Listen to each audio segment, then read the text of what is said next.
Welcome, everybody, and thank you for joining us today on our recorded episode of the 5 common fair housing questions often asked by maintenance associates and how not to answer them. September is officially declared as Maintenance Appreciation Month by Grace Hill, and we have a lot of people joining us to celebrate this month. And what we really want to celebrate is the hard work and the dedication of our maintenance teams that they give us day in and day out. We have great information, some toolkits, tips, advice, team building activities for you to access to help show appreciation to your maintenance teams during this month. During this presentation, because it is a recorded webinar, the links are not going to be active. However, on the same page that you access this recording, you probably noticed a PDF document of the slide deck. Those links within that document will be active, and one of them is this top image above showing that maintenance rocks, and that is our theme of Maintenance Appreciation Month, and that's where you can find out all the additional information and tools and resources related to Maintenance Appreciation Month. So quickly, I want to introduce myself. My name is Jana Muma, and I am the Director of Learning and Development here at Grace Hill. I have been in the industry for over 25 years now. I joined Grace Hill and found my new home about 4.5 years ago, so very happy to be with them. Prior to that, I started on site as a leasing consultant, worked my way up, but within 3 years, I realized that training was my true passion. So I haven't been involved in the training arena in residential housing for the majority of my career. So very happy to be here with you today. But most importantly, I'm very happy to have our expert here today, who is Doug Chasik, and he is also known as the Apartment Doctor. So we are so thankful that he's able to join us today, and I'm going to give him a minute to tell him a little bit about his company and himself. Well, thank you, Jana, and welcome everyone. Very glad to be here to share this information with you. I am Doug Chasik, and I am the Apartment Doctor, celebrating my 38th year in the multifamily industry, and yes, I am that old.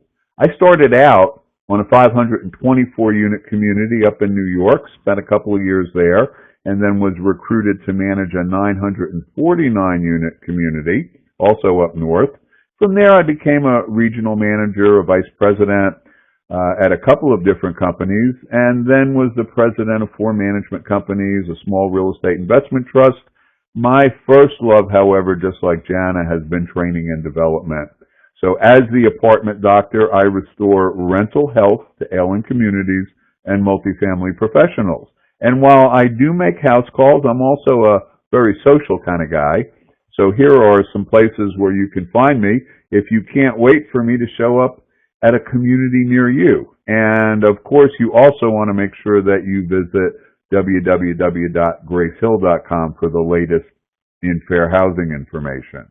You know, I've worked at a lot of companies and been responsible for a lot of communities, and one of the things that I've noticed is how much contact the maintenance team has with the residents. And that's a great thing. However, it's also a source of potential liability if you're not up to speed on what you can say and can do and can't do with regard to fair housing and your customers. So that's why we're here today. I've been asked to suggest answers to the 5 questions that Jana and her team hear most often about fair housing, and I'm going to give it a shot. So Jana, back to you, please. Thank you so much, Doug. We certainly appreciate you being here today, and we want to let everybody know that Doug is not your attorney. Today's presentation is educational, it's informative, but it is not to be intended as legal advice. So we just wanted to make sure everybody was clear on that before we jump into question number 1. In question number 1, Doug, as you stated earlier, we have several fair housing courses, and I'll go over a few of those at the end of this presentation that we offer online training for. We get lots of questions from maintenance associates after they attend to these courses. So we picked the top 5, and our maintenance associates love their residents. They are really good guys. So can they do them a favor every once in a while? And that's a really common question that we get, and we would love to hear your advice on this. Yeah, I'm sure it is. And in a perfect world where we really did love all of our residents, then essentially we'd be doing everybody a favor. Sorry to say, as we all know, it's not a perfect world, so I want you to remember two words: equal enjoyment. The Fair Housing Act isn't really complicated. The Fair Housing Act requires us to allow anyone who's qualified to buy or lease a home of their choice. Once they've bought or leased that home, the Fair Housing Act requires us to give them equal enjoyment of the home, and that includes access to services. So when someone has a maintenance request, the Fair Housing Act says that we must treat everyone equally, which may not always look like fairly because there's a difference between fair and equal. Now, most apartment management companies have a policy that we do all of our maintenance requests in the order received except for emergencies.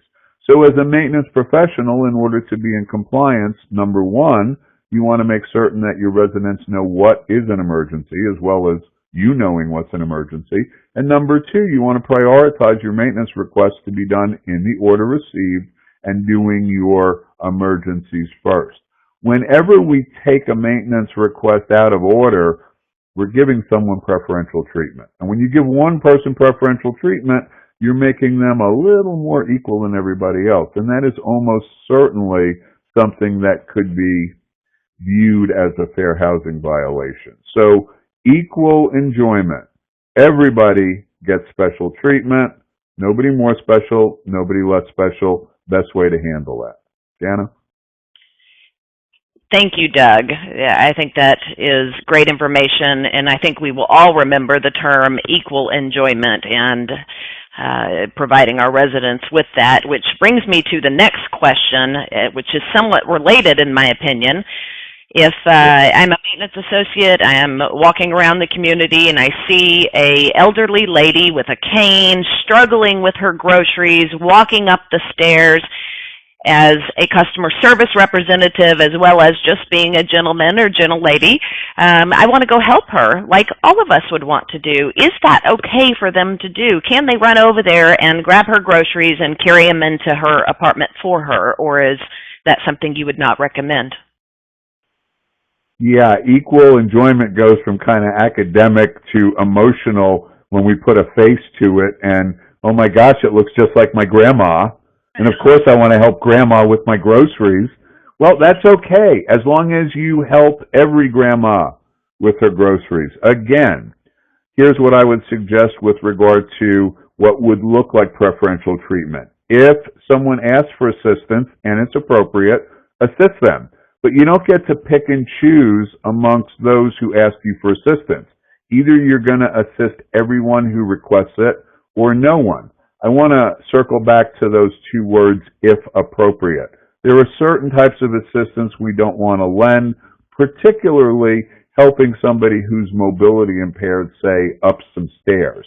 That's something we don't want to go to because of the potential liability. So when appropriate, give assistance. Don't offer, but give assistance to anyone who requests it. What you want to do in terms of practicing fair housing is start focusing on the circumstances of the person as opposed to the person themselves. So pretty soon, you'll start categorizing circumstances. Oh, there's someone who needs assistance carrying their groceries. Of course I'm going to say yes. That's the best way to ensure compliance. Okay, thank you, Doug. That really answers that question for us. And I think I know the answer to this, but would you recommend that companies put all of this in writing and keep it updated accordingly? Absolutely. Document, document, document. Everything should be in writing, and it should be the current version. So oftentimes, because we're so busy, we may change a policy and we haven't change the written version of the policy. We know it up here, but it's not in the book. If you are accused of a fair housing violation, one of the things you'll have to do is refer to your policies and procedures. Doesn't look very good if you bring something in and it's all crossed out and scratched over and whatnot. So what you want to do is have everything up to date and current. Yeah, and you see a lot of companies really going to online policy and procedures manuals to help with be able to keep all of that information current. That's interesting. Yeah, absolutely. Okay, well, we are going to question number 3, which is an interesting one. Al Bondigas in apartment 4B offered me $100. I'm a maintenance associate, and they offered me $100 just to run by a grab bar and install it in their bathroom. And the catch here is it's Saturday. I'm off the clock. Is that okay? No. I would say no, and here's why. Because there is a potential liability associated with the work that you're doing. So while you may think it's okay to pick up a couple of extra bucks working off the clock, imagine this. You're watching the 6 o'clock news. It's Saturday night, and there, the lead story on the 6 o'clock news is the guy, Al Bondigas, in apartment 14B, laying on his back, naked, in his bathtub, holding up the grab bar, which pulled out of the wall. Well, that's bad enough. But it gets worse because Al, when he recovers, is not only going to come after you, he's going to come after the apartment community even though you thought you did it on your own time. So just say no. When it comes to installing doing any kind of modifications in the apartment, if your company wants to do it while you're on the clock, then that's fine. Otherwise, you want to give your residents the opportunity to go out and contract with somebody. You should have a list of approved contractors. You should have an RFP package that shows what the specifications are, what insurance is required, licenses, etc., and then let them go out and get their own contractor to do it, as long as that contractor satisfies your requirements in any local codes or laws. Okay, I think that's very clear, and basically if it's off the clock, we certainly do not want to do that. That is too much of a risk and liability, and you should provide your residents with some choices of approved contractors that are qualified to take care of this. And if your company approves you to do it, it has to be on the clock. And again, all of this should be in writing, I assume, without a doubt. Yeah. Okay, we're going to change pace a little bit here and move on to this beautiful little kitty cat sitting in the window here in Shirley's apartment. And she's in apartment 12D, and one of the other residents noticed this cat in her window. And as the maintenance associate was walking by, we live at a no-pet property. No pets are allowed. And Shirley approaches the maintenance associate and says, "Why does this resident get to have a cat? I tried to get my cat to move in here at the very beginning, and y'all said no pets were allowed. Why do they have a cat? Why can't I have one?" Yeah, and you get those kinds of questions a lot. As a matter of fact, a lot more than the people in the office, because you're in the resident's home. So they're asking you all kinds of stuff. Here's the bad news. There's no good answer to this question. What I suggest that you do is ask the resident to contact the office about it, that's not your department. You're in the I'm the guy who fixes things department. But let me warn you what the office is going to tell them, just so you know. They're going to go to the office, and the person in the office is going to say, "Gee, I appreciate your concern, and the truth is that I would no sooner talk to Shirley about your situation than I can talk to you about Shirley's situation. We can't do that. I know you appreciate that. I also know that you want a cat, and you're wondering why she has a cat, and all I can tell you is we comply with all federal, state, and local laws. That's all I can tell you. I'm really sorry." Now, why is the office telling her that? Because if the office says, well, she has a cat because it's a service cat or an emotional support cat, or she has a disability, not only are we violating her privacy, but that resident is going to immediately go home and Google it and find out how they can get their cat too, and maybe it won't be exactly according to the rules. So when you get these kinds of questions, you want to refer them to the office and be prepared. Sometimes we get in trouble when we're too helpful. So you don't want to be too helpful, okay? interesting, Doug, growing up in this industry where we have just, have been beaten customer service into our brains, and you want to be helpful. It's amazing that it can be dangerous at times to just be too helpful. So to summarize your answer to this basically is, from a maintenance perspective, direct them to the office, and the office should basically say, we comply with federal and state laws, period. And just and it's sure. A terrible answer, but it's the best there is right now. That's right. That's right. Okay, well, we are going to move on to the final question, which is a very common question. If people, prospects, are driving up to the community and run into a maintenance associate and ask them, hey, do you have any 2 bedrooms I can see? Can I take a look at them? Do you have any available at the community? And he maybe just finished making ready a 2-bedroom apartment. How should he best answer this question? He or she, my apologies, he or she best answer this question.